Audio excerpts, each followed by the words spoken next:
কিন্তু যুদ্ধটো হ'ব হা আজি শিৱসাগৰৰ দৰে জেগাত ৰংঘৰ চাৰিআলি ৰংঘৰৰ পৰা 100 মিটাৰ আঁতৰত ৰাতি 11টা বজাত সন্দেহযুক্ত মানুহ খিলঞ্জীয়া মুছলমান সকলো লগ হৈ নাৰায়ে তাকবীৰ আল্লাহু আকবৰ ধ্বনি দিছে কিন্তু আমাৰ মুখত আজিলৈকে জয় শ্ৰীৰাম শুনিছে নেকি আমি জয় অসমৰ স্থিতিত আছো জয় অসমেই কৈ আছো কিন্তু তেওঁলোকে ক'ব নাৰায়ে তাকবীৰ আল্লাহু আকবৰ আমিতো আজিলৈকে হৰ হৰ মহাদেৱ আৰু জয় শ্ৰীৰাম কৈ ৰাস্তাত ওলোৱা নাই এটা এই কথা বতৰাবিলাকে এটা স্পষ্ট ইংগিত দিছে যে শিৱসাগৰৰ একাংশ খিলঞ্জীয়া মুছলমান মানুহে বাংলাদেশী মূলৰ সন্দেহযুক্ত মানুহক ৰক্ষণাবেক্ষণ দিছে সঁচাটো সঁচা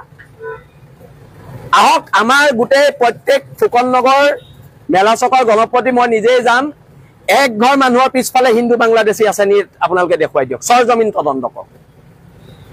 সৰজমিন তদন্ত কৰক আপোনালোকে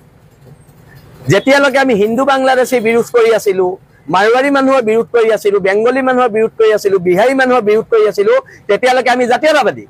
আৰু যোন দিনা আমি মুছলমান বাংলাদেশী বিৰোধ কৰিলো আমি হেদিনা সাম্প্ৰদায়িক এইবোৰ কথা বতৰা নচলিব একদম স্পষ্ট কৰি দিছো যদি শিৱসাগৰ জ্বলে জ্বলিব কি ভয় খাই আছো নি কাবালে সিহঁতি জ্বলাব আমি কি হাতত খাৰু পিন্ধি আছো জ্বলিব শিৱসাগৰ জ্বলিব মই কৈ দিলো